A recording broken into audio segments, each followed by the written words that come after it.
Hi, welcome to Sruju channel. Aase ಧಾರಾವಾಹಿ ಇವತ್ತಿನ ಸಂಚಿಕೆ ಹೇಗಿದೆ ನೋಡ್ಕೊಂಡು ಬರೋಣ ಬನ್ನಿ. ಅದಕ್ಕಿಂತ ಮೊದಲು ನಮ್ಮ ಚಾನಲ್ನ ಹೊಸದಾಗಿ ನೋಡ್ತಾ ಇದ್ದರೆ ಯಾರಾದರೂ ಸಬ್ಸ್ಕ್ರೈಬ್ ಮಾಡ್ಕೊಳ್ದೆ ನೋಡ್ತಾ ಇರೋ ದಯವಿಟ್ಟು ಸಬ್ಸ್ಕ್ರೈಬ್ ಮಾಡ್ಕೊಳ್ಳಿ. ಮೊದಲಿಗೆ ಶಾಂತಿಯವರು ಹೂ ಕೊಟ್ಟೋದಕ್ಕೆ ಒಪ್ಕೊತಾರೆ. ಅದನ್ನು ಮೀನನ್ನ ಹತ್ರ ಕೇಳೋಣ ಅಂತ ಬರ್ತಾರೆ. ಮೀನಾ ಮರಿ ಏನಮ್ಮ ಮಾಡ್ತಿದ್ದೀಯಾ ಅಂತ ಹೇಳ್ತಾರೆ. ಸೂರ್ಯನಿಗೂ ರವಿಗೂ ತುಂಬ ಆಶ್ಚರ್ಯ ಆಗುತ್ತೆ, ಏನಕ್ಕೆ ಶಾಂತಿ ಈ ಥರ ಕೂಗ್ತಿರೋದು ಅಂತ. ಮೀನಾ ಅವರು ಏನತ್ತೆ ಬಂದೆ ಅಂತ ಬರ್ತಾರೆ ಹೊರ್ಗಡೆ. ಏನು ಮಾಡ್ತಿದ್ದೆ ಕಂದ ನೀನು, ಅಡುಗೆ ಮನೇಲಿ ಕೆಲಸ ಮಾಡ್ತಿದ್ದಾ, ಒಂದು 5-10 ನಿಮಿಷ ಸುಧಾರಿಸ್ಕೊಂಡು ಆಮೇಲೆ ಮಾಡುವಂತೆ ಅಂತ ಹೇಳ್ತಾರೆ. ರಂಗನಾಥ್ ಅವರು, ಲೇ ಬುದ್ಗೇಡಿ, ಆದ್ರೂ 5-10 ನಿಮಿಷ ಸುಧಾರಿಸ್ಕೊಂಡು ಮತ್ತೆ ಕೆಲಸ ಮಾಡಬೇಕೇನೆ ಆ ಮಗು, ನಿಂಗೆ ಮನುಷ್ಯತ್ವ ಅನ್ನೋದೇ ಇಲ್ಲ ಕಣೆ ಅಂತ ಹೇಳ್ತಾರೆ. ಅಯ್ಯೋ ಬೇಡ ಬಿಡಿ, ಒಂದು ಅರ್ಧ ಗಂಟೆನೇ ಸುಧಾರಿಸ್ಕೊಂಡು ಆಮೇಲೆ ಮಾಡಮ್ಮ ಅಂತ ಹೇಳ್ತಾರೆ. ಲಕ್ಕೇಜಿ, ಲೋ ರಂಗ, ಇವಳಿಗೆ ಎಷ್ಟು ಹೇಳಿದ್ರು ಬುದ್ಧಿ ಅಂತೂ ಬರಲ್ಲ ಕಣೋ, ಬಿಟ್ಟಾಕೋ ಹೋಗ್ಲಿ ಅಂತ ಹೇಳ್ತಾರೆ. ಮೀನಾ ಅವರು, ಏನು ಹೇಳಿಯತ್ತೆ ಅಂತ ಹೇಳ್ತಾರೆ. ಏನೂ ಇಲ್ಲ ಕಣಮ್ಮ, ಈಗ ಹೂ ಕಟ್ಟೋರಿಗೆಲ್ಲ ನೀನು ಎಷ್ಟೆಷ್ಟು ದುಡ್ಡು ಕೊಡಬೇಕು ಅಂತ ಹೇಳ್ದೆ ಅಂತಾರೆ. ಅದೇ ಹೇಳದ್ನಲ್ಲ ಅತ್ತೆ, ತಲಾ 3,000 ಕೊಡಬೇಕು ಅಂತ, 10 ಜನಕ್ಕೆ 30,000 ಆಗುತ್ತೆ ಅಂತ ಹೇಳ್ತಾರೆ. ಅದು ಏನೂ ಇಲ್ಲ ಕಣಮ್ಮ, ನನಗೂ ದುಡ್ಡಿನ ಅವಶ್ಯಕತೆ ಇದೆ ಅಲ್ವಾ, ನಾವೇ ಎಲ್ಲರೂ ಸೇರಿ ಹೂ ಕಟ್ಟೋಣವಾ ಅಂತ ಕೇಳ್ತಾರೆ. ಅತ್ತೆ ನೀವು ಹೂ ಕಟ್ತೀರಾ ಅಂತ ಕೇಳಿದಾಗ, ಹ್ಞೂ ಕಣಮ್ಮ, ಯಾಕೆ ನನ್ನ ಮೇಲೆ ಅನುಮಾನನ ನಿಂಗೆ ಅಂತ ಹೇಳ್ತಾರೆ.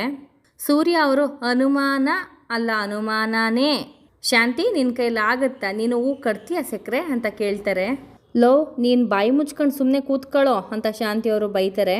ಸೂರ್ಯ ಅವರು, ಬೇಡ ಮೀನಾ, ಇವ್ರನ್ನ ಮಾತ್ರ ನಂಬೇಡ ನೀನು, ಇವ್ರನ್ನ ನಂಬಿ ನೀನೇನಾದರೂ ಅವ್ರನ್ನ ಬೇಡ ಅಂತ ಅಂದರೆ ನಿನ್ನ ಕೆಲಸ ಅಂತೂ ಆಗಲ್ಲ ಅಂತ ಹೇಳ್ತಾರೆ. ಲಕ್ಕಿ ಅಜ್ಜಿ ಅವರು, ಎದ್ದೋಗೋ ಮಾತು ಬಿದ್ದೋಲಿ ಅಂತ ಹೇಳಿದ್ದೀನಿ ಕಣಮ್ಮ, ನೀನು ಕಷ್ಟ ಆಗುತ್ತೆ ಅನ್ನೋದಾದರೆ ಬೇಡ, ಯೋಚನೆ ಮಾಡಿ ಒಪ್ಕೋ ಅಂತ ಹೇಳ್ತಾರೆ.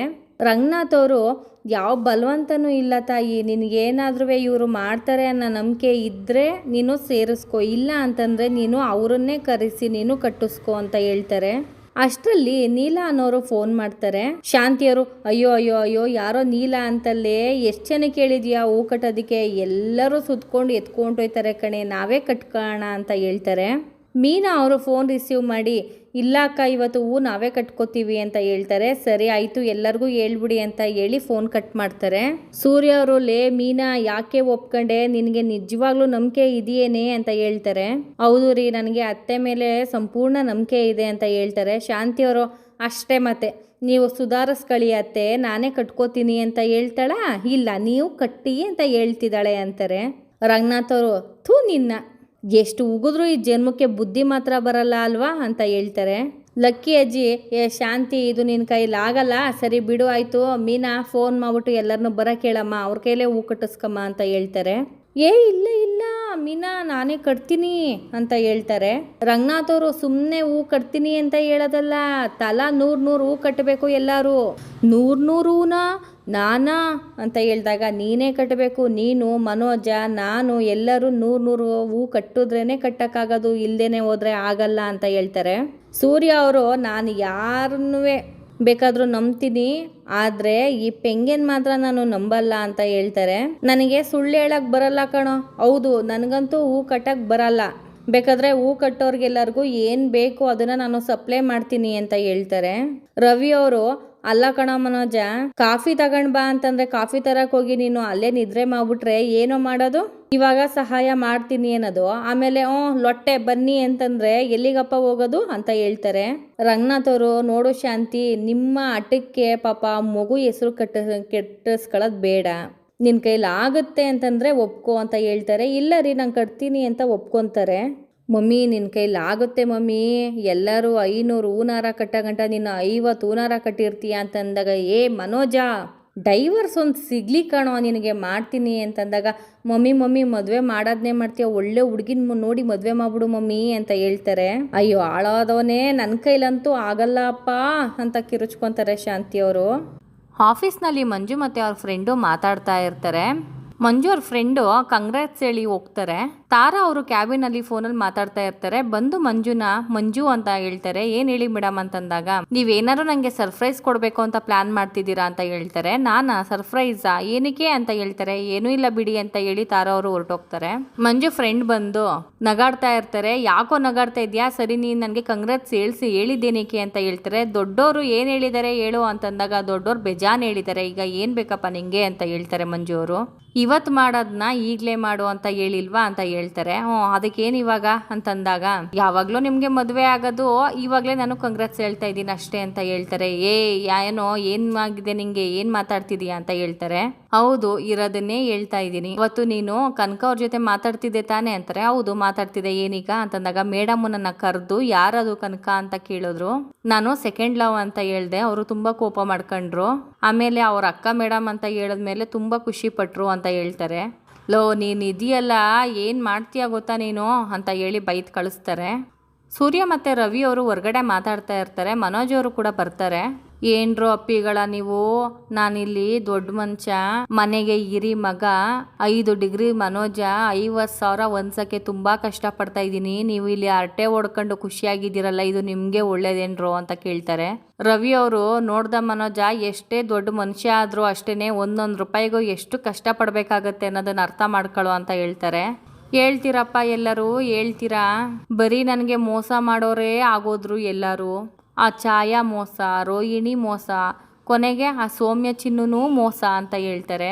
ಇವರೇನೋ ಮನುಷ್ಯರು ಕಂಡ್ರು ಮೋಸ ಮಾಡಿದ್ರು, ಆದ್ರೆ ಆ ಲಕ್ಷ್ಮೀದೇವಿ ಅವರು ನನಗೆ ಮೋಸ ಮಾಡ್ಬಿಟ್ರಲ್ಲೋ, ನಾನು ಹಂಗೋ ಹಿಂಗೋ ಸರಸ್ವತಿನ ಮಾತ್ರ ಹೋಲಿಸ್ಕೊಂಡಿದ್ದೀನಿ ಅಂತ ಹೇಳ್ತಾರೆ.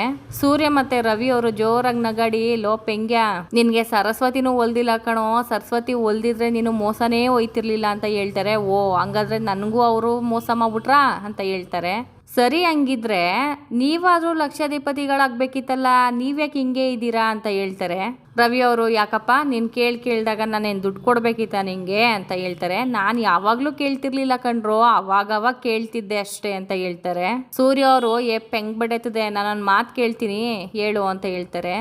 ದಾಹ ಆಯ್ತು ಅಂತ ಅಂದ್ಬಿಟ್ಟು ಬಾವಿಗೆ ಲೋಟ ತಗೊಂಡು ಹೋಗೋದ್ ಬದಲು ಬಿಂದಿಗೆ ತಗೊಂಡೋಗಿ ಮನೆಗೆ ಒಂದು ಬಿಂದಿಗೆ ನೀರು ತಗೊಂಡು ಬಂದಿಡು, ಅವಾಗ ಎಲ್ಲರ ದಾಹನೂ ತೀರುತ್ತೆ ಅಂತ ಹೇಳ್ತಾರೆ.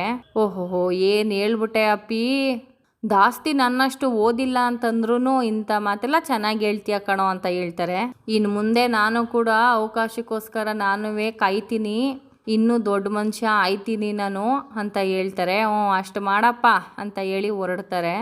ತಾರಾ ಅವ್ರಿಗೆ ಬಿಕ್ಲಿಕ್ಕೆ ಬಂದಿರುತ್ತೆ. ಎಲ್ಲರೂ ನೀರು ಕುಡಿಸ್ತಾ ಇರ್ತಾರೆ, ಅವ್ರ ಅಪ್ಪ ಅಮ್ಮ ಎಲ್ಲರೂ. ತಾಯವ್ವ, ನಾನು ಎಷ್ಟು ಅಂತ ನೀರು ಕುಡೀಲಿ, ನನಗೂ ಕುಡ್ದು ಸಾಕಾಯ್ತು, ಬೇಡ ಅಂತ ಹೇಳ್ತಾರೆ. ಅವರಪ್ಪ, ಇದೊಂದು ಲೋಟ ಪುಟ್ಟ ಕುಡ್ಕೊಬಿಡು, ಬಿಕ್ಲಿಕ್ಕೆ ಹೋಗುತ್ತೆ ಅಂತ ಹೇಳ್ತಾರೆ. ನನಗಂತೂ ಬೇಡಪ್ಪ ಅಂತ ಎದ್ದು ಓಡೋಗ್ತಾರೆ. ತಾಯವ್ವ, ಮೋಹನಪ್ಪ ಹೋಗಿ ಯಾವ್ದಾದ್ರು ಸಾಕಾಗ ಅಂತ ವಿಚಾರ ಹೇಳು ಮೋಹನಪ್ಪ, ಕಮ್ಮಿ ಆಗುತ್ತೆ ಅಂತ ಹೇಳ್ತಾರೆ. ತಾರಾ ಅವ್ರನ್ನ, ಅಲ್ಲಿ ಜಿರ್ಲೆ ನೋಡು ಅಂತ ಹೇಳ್ತಾರೆ, ಪಲ್ಲಿ ನೋಡು ಅಂತ ಹೇಳ್ತಾರೆ. ಇದಕ್ಕೆಲ್ಲ ನಾನು ಎದ್ರಲ್ಲ ಪಪ್ಪ ಅಂತ ಹೇಳ್ತಾರೆ. ಸರಿ ಆಯಿತು, ನಾನೊಂದು ಪ್ರಶ್ನೆ ಕೇಳ್ತೀನಿ, ಉತ್ತರ ಹೇಳ್ತೀಯಾ ಅಂತ ಅವ್ರ ಅಪ್ಪ ಕೇಳ್ತಾರೆ. ಏನದು ಅಂತಂದಾಗ, ನಿನಗೆ ಒಬ್ಬ ಲವ್ವರ್ ಇರ್ತಾನೆ ಅಂತ ಅನ್ಕೋ, ನನಗಿಲ್ವಲ್ಲ ಅಂತ ಹೇಳ್ತಾರೆ. ಇದಾನೆ ಅಂತ ತಿಳ್ಕೊಪುಟ್ಟ ಅಂತ ಹೇಳ್ತಾರೆ. ಸರಿ ಹೇಳಿ ಅಂತಂದಾಗ, ನಾವೆಲ್ಲರೂ ಮಲಗಿರ್ತೀವಿ, ಅವನು ಬಂದು ನಿನಗೆ ರಗ್ಗೊತ್ಸಿ ಹಣೆಗೆ ಮುತ್ಕೊಟ್ಟ ಅಂತ ಅನ್ಕೋ, ಅವಾಗ ಏನು ಮಾಡ್ತೀಯಾ ಅಂತ ಹೇಳ್ತಾರೆ. ಹೌದು ನಿಜ, ಅವತ್ತು ಹಂಗೆ ಮಾಡ್ದ ಅಂತ ಹೇಳ್ತಾರೆ. ಹಂಗೆ ಮಾಡದ್ನ, ಯಾರದು ಅಂತಂದಾಗ, ಏನೂ ಇಲ್ಲ ಅಪ್ಪ ಅಂತ ಹೇಳಿ ನಾಚ್ಕೊಂಡು ಒಳಗಡೆ ಓಡೊಂಟೋಗ್ತಾರೆ. ಮೀನಾ, ಲಕ್ಕಿ ಅಜ್ಜಿ, ರಂಗನಾಥ್ ಅವರು ಎಲ್ಲರೂ ತರಕಾರಿ ಬಿಡಿಸ್ತಾ ಇರ್ತಾರೆ. ಅಯ್ಯೋ ರಂಗ, ಎಲ್ಲರೂ ರಾತ್ರಿ ನಿದ್ದೆಗೆಟ್ಟಿದ್ದೀವಿ ಅಂತ ಬೆಳಿಗ್ಗೆ ಮಲ್ಕೊಳ್ಳೋವ್ರನ್ನ ನೋಡಿದ್ದೀನಿ, ಆದರೆ ರಾತ್ರಿ ನಿದ್ದೆಗೆಡಬೇಕು ಅಂತ ಬೆಳಿಗ್ಗೆನೆ ಮಲ್ಕೊಳ್ಳೋವ್ರನ್ನ ನೀನು ಹೆಂಡ್ತಿನೇ ಕಾಣೋ ನೋಡಿರೋದು ಅಂತ ಹೇಳ್ತಾರೆ. ಅಯ್ಯೋ ಅಮ್ಮ, ಅವಳು ಬುದ್ಧಿ ಗೊತ್ತಲ್ವಾ, ಬಿಡು ಹೋಗ್ಲಿ ಅಂತ ಹೇಳ್ತಾರೆ. ಅಲ್ಲ ರಂಗ, ನಿಜ ಹೇಳು ರಂಗ, ನೀನು ಖುಷಿಯಾಗಿದೆಯಾ, ಸಂತೋಷವಾಗಿದೆಯಾ ಅಂತ ಹೇಳ್ತಾರೆ. ಏನು ಮಾಡೋದಮ್ಮ, ಪಾಲುಗೆ ಬಂದಿದ್ದನ್ನ ನಾವು ಅನುಭವಿಸ್ಲೇಬೇಕಲ್ವಾ ಅಂತ ಹೇಳ್ತಾರೆ. ಈ ವಯಸ್ಸಲ್ಲಿ ನೀನು ಇನ್ನೂ ಎಷ್ಟೋ ಕಷ್ಟಪಡಬೇಕು ರಂಗ ಅಂತ ಹೇಳ್ತಾರೆ. ಇವತ್ತಿನ ಎಪಿಸೋಡ್ ಮುಕ್ತಾಯವಾಗುತ್ತೆ. Thank you for watching.